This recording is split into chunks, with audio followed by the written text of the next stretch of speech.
Hey, welcome to Shop Talk with Brandi and James. We talk about all things related to mental health and cross-cultural workers. Thanks for joining us, and welcome to season 3. Here we go.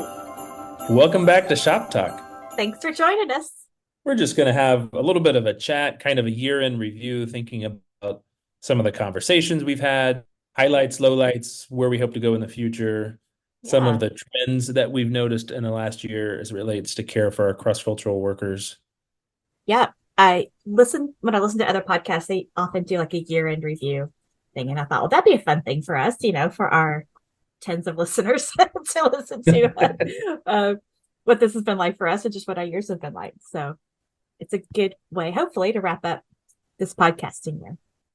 And I think there's just in general a lot of benefits to doing pauses, whether it's at the end of the day, the end of a month, or the end of a year, and noticing what's happened, noticing yourself, what have you experienced. One of my coworkers here actually had the idea of choosing 15 pictures from the year. Oh, that's a good idea. So scrolling through your phone, looking and finding 15 pictures and pausing and just saying, what were some of the things that stood out to you this year? Their daughter, Lila, showed me her 15 from the year before, or 20. She fudged a little bit, but it was kind of fun to see what stuck, because we all have different things that kind of stick at the end of the day. What would that be for you? Some of it would be related to trips. So I did a trauma healing in Myanmar, which was really neat. They were ready for it, happy to have the material ready to go. And it was fun to show up, but really see how ready they were and quickly absorbing the material and ready to use it. It was fun. Thailand was also another good visit for the year, getting to see what some of the other counseling centers are doing and how they're navigating the world, getting a chapter in a new book that came out and getting to be a part of presenting that and doing a couple of seminars related to that. So lots of unique and different ways of having some output this year. What about for you? I say you started a PhD program. I did, yeah. I finished on Friday. I'm not thinking about it again until January. Okay. That's a big undertaking there. Also that. I think this past year's been one of transition, which we knew going into it. We knew we were in Berlin for a year. We knew it would be for a year. Like it wasn't going to be a long-term thing. And so, we didn't feel settled there really, because we knew it was temporary. So I think some of the snapshots, I took a lot of pictures in Berlin. Just there's a lot to look at there. It's a really, really interesting city. And so I took a lot of pictures of the graffiti and kind of grew to appreciate some of the character of Berlin. When we first moved there, I thought, what is this place? This is such a strange place. And we'd come from this idyllic little corner of the Black Forest. And so it took a lot to adjust to, but once we began to adjust to it, I really liked the city.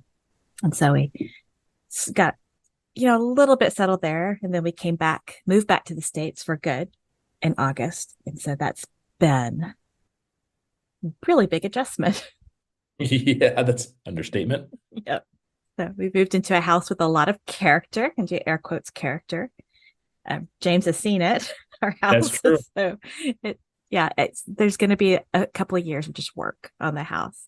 And so my husband and I know every day, we're not going to run out of stuff to do, whether it's our official work or whether it's work on the house. There's always something to do.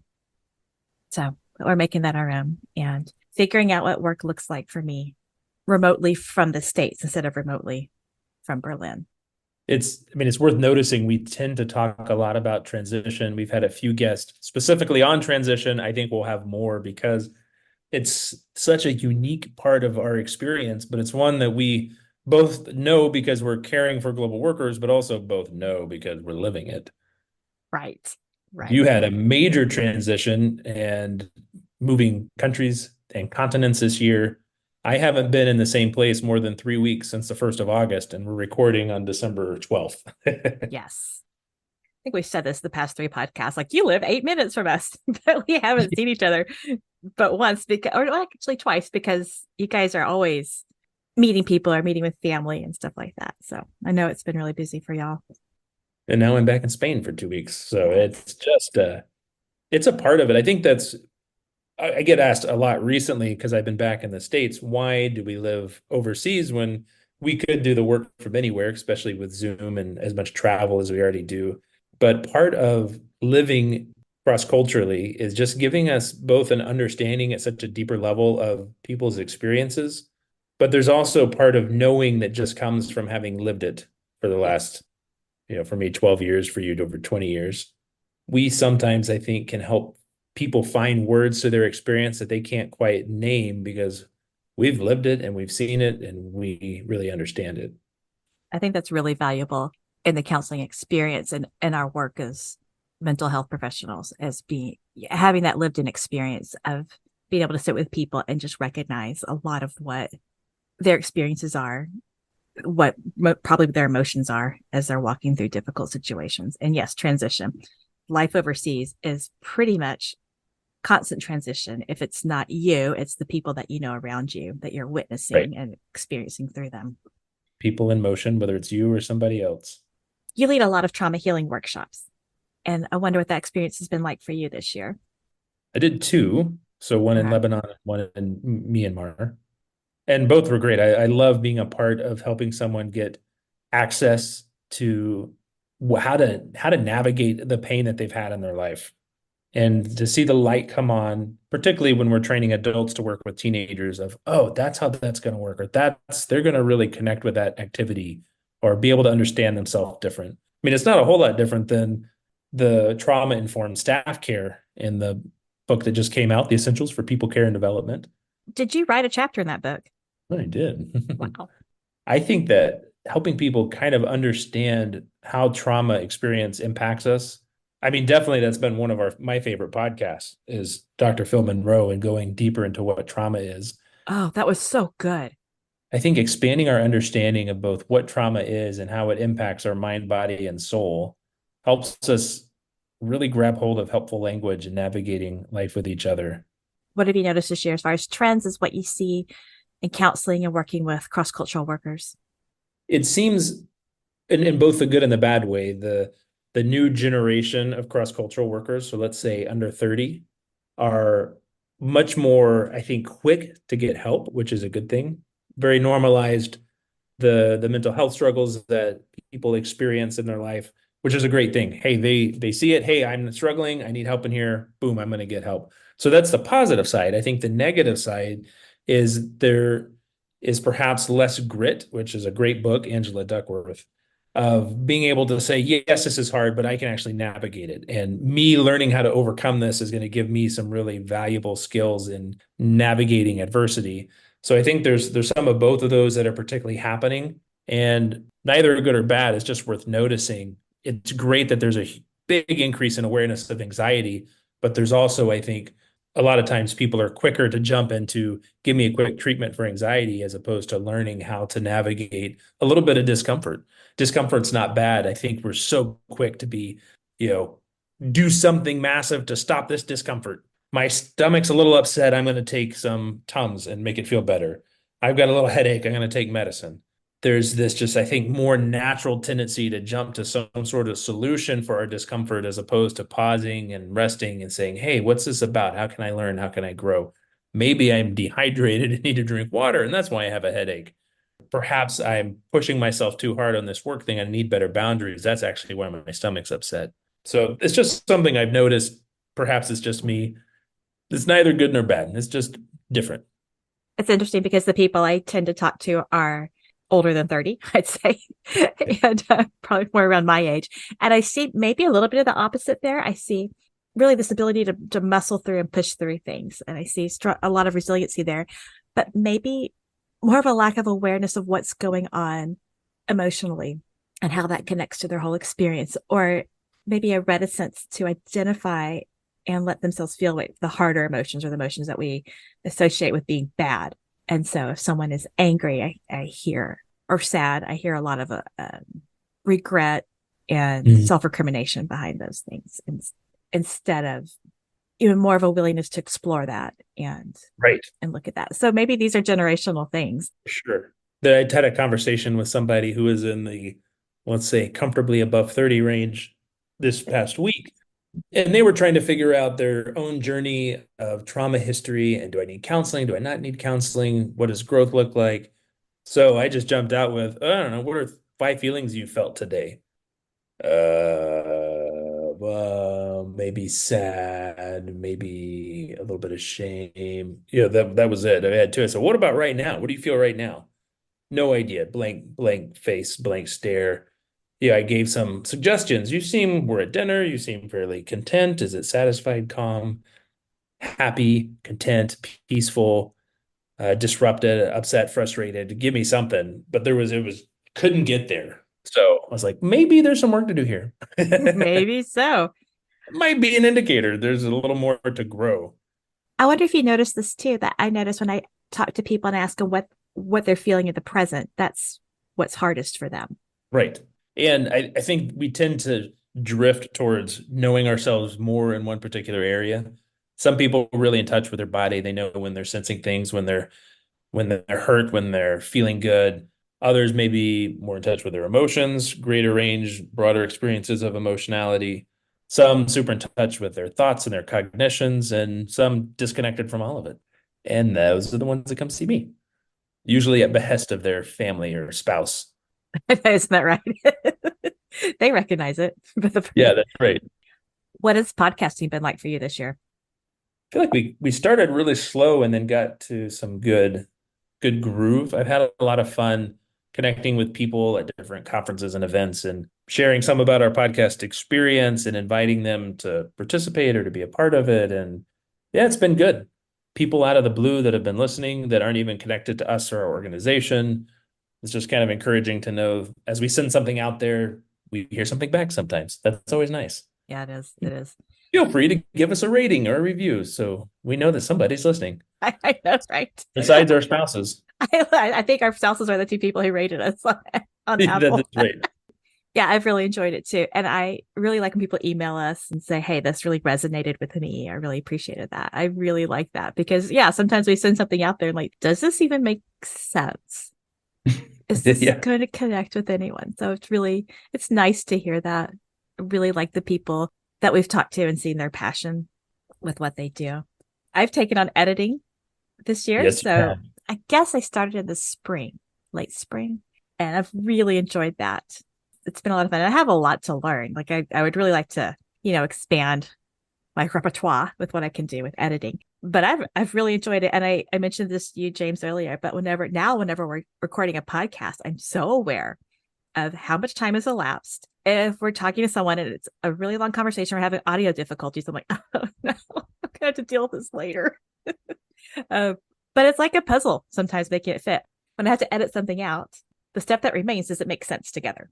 Right. Does it flow well together? Yeah. Do those two words connect? I mean, if you want, I can talk over you a whole bunch and just let you try to sort that out. No. I know now that I do a lot of and that drives me nuts. Listen to myself do that. So God bless you, James, for dealing with that the past few years. That So is true. You do that. I usually leave one in, but if there's three in a row, I figure one acknowledgement noise is good. we don't need this anymore. You I clearly paid attention in the nonverbal counseling class. but now I do a lot of head nodding because I thought, the person I'm talking to sees that I'm listening, and the people listening don't need to hear my So As we think about ending the year and what wrapping up looks like, I thought I'd share just the idea of a daily examine. okay, And there's some great apps like the O365 that you can download and kind of walk you through it. But it's a way of just pausing at the end of the day and noticing myself, my mind, body, soul, my relationships with other people. What have I noticed? Where have I seen good things? Where have I seen God at work? Where have I struggled? What has been really hard? And to bring in even some of those mindfulness practices at the end of the day. So, yeah, great to do at the end of the year. So I'd encourage people to pause and do kind of an examine of the year, but you can also do that every day. It's even a fun thing you can bring families into. yeah, I like that idea. And recognizing what that's been like for your whole experience, for your whole self to experience that. Here's just an example of what it could look like with a family. So I'll put this on there. This is by Kimberly Ireton. She goes to include kids in the examen. Choose a time each day when your family is gathered, perhaps at a meal or before bed. Explain that a highlight is something you're grateful for and a low light is something that you're not really grateful for. You could also do things like roses and thorns. What are the part of the day that were beautiful and smelled really good, and what are the part of the day that may have hurt and left a mark?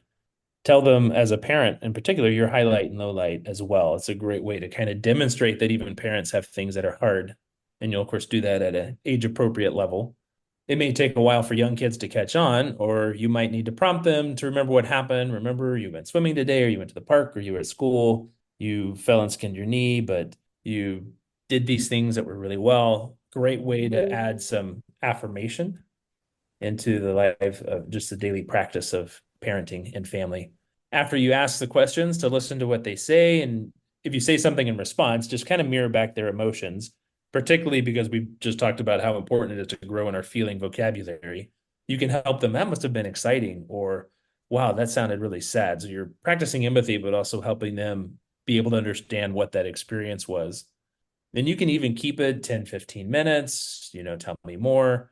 In order for your kids to feel like the examen is a safe place to share, everyone needs to listen and to respect. So kind of navigating that, especially if people are tired, is helpful. If the child's low light is that you yelled too much at her, then or him, that's a great time to pause and do some restoration or some repair. That's what's Mom, you great were the about low light for me. that's right. Yeah, remember when you yelled at me? That was really bad. I think in general, because there's no such thing as perfect parents, there's going to be ruptures in relationships and parenting, but what works is that you can have repairs, and repairs can be really beautiful. So an examine as a family is a great time to do a repair I like and that. maybe apologize. And then just to pause and pray with your kids, thanking God for their highlights and asking to help with the lowlights, and not trying to fix anything, but just allowing each of the family members to just share what their day was like, kind of bringing the day to a close. Then you could apply those exact same principles sometime during the holidays of just pausing and noticing the year, doing the picture thing, reminding everybody what happened. Somebody broke their arm, somebody else really struggled in class, somebody did something new and exciting. And I think that also helps build like resiliency for kids to be able to notice the things they did that were hard and ways they overcame. And I will leave a couple different examines on the podcast notes if somebody wanted to explore how to do that on their own. As we move into the holidays, a lot of our listeners work cross culturally, so they're not at home with their families. And so I think this would be a good practice to participate in, as just looking at yourself and looking at how the holidays affect you. What are some good memories of holidays? What are some hard things? Or some good things about being at home, good things about being overseas versus hard also, and just giving yourself permission to sit with that and visit it. And listen to our Christmas episode when we interviewed a bunch of people looking at how they have found ways to make Christmas unique and special and exciting, both holding on to those traditions that are really important, particularly for families that you did in your home country, while also looking for ways to create new ones. A Yeah. lot of grief happens this time of year. I think giving yourself Going, permission to just have the holidays be whatever they are. Christmas really isn't my favorite. I've mentioned that before. And it's like giving myself permission what's to just wrong with you? I know. We do have decorations this year though. But That's good. yeah. Just give yourself permission. It doesn't mean you don't love the Lord. It just means that Christmas isn't your favorite. What are you looking forward to this next year? I think we're going to have some good episodes. You've got some feelers out there that should be fun. I think the looking at life stage change, transition, potentially the R word, retirement, that'll be really good, in particular with where the global movement of cross-cultural workers are, in terms of there's a lot more that are kind of in the older category. So what does it look like for them to prepare for that transition well? Yep. And what it looks like now, we talk a lot about the sandwich generation, or that's in the news a lot. What is it like to have older family members that you're caring for while Mhm. you're also caring for, you're getting adult kids. Yes. And Gen Z, super reticent to like move out of the house. I know. That's a really big trend right now.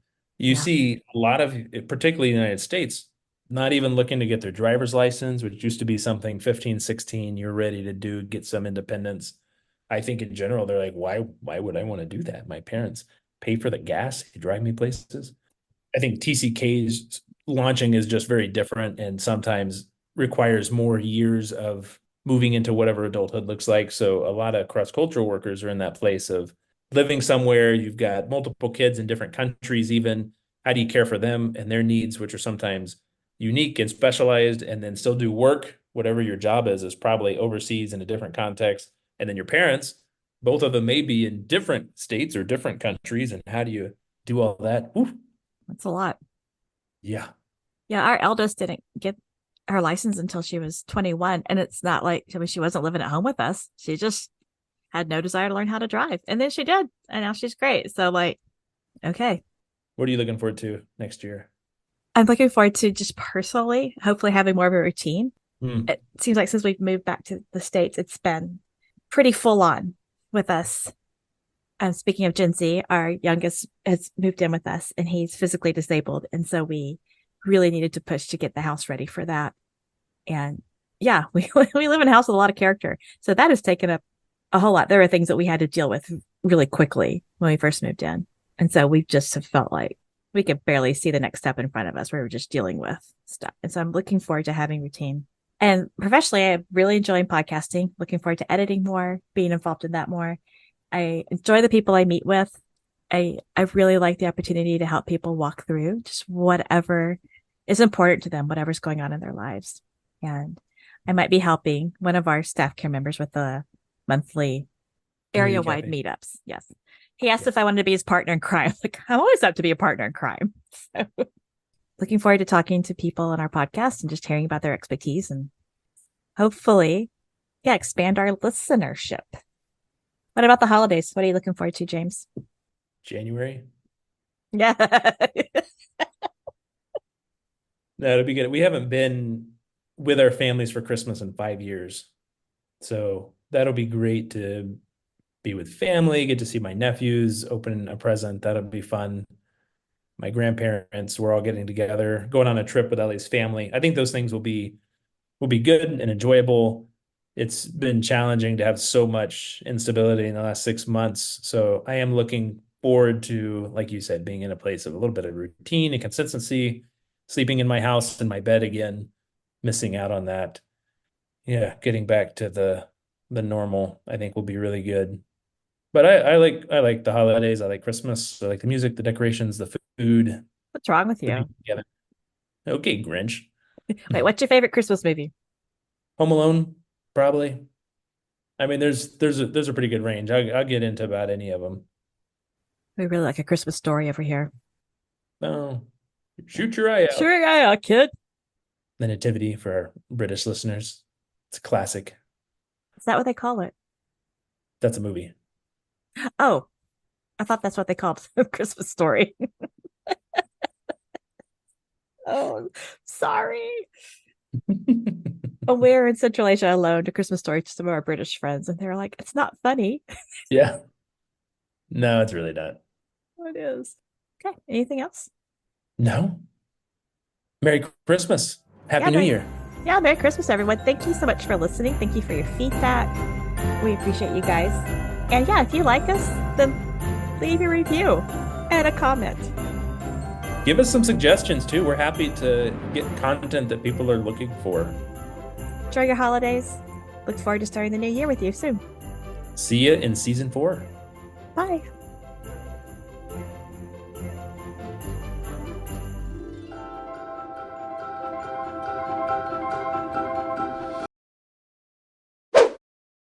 Oh my God. My nose is running. I keep having to that on the audio. I've enjoyed editing. Oh, good. I Yeah. enjoyed not editing. Yeah, I like doing that. There's a guitar hanging on the wall, and I feel like it's echoing with my voice.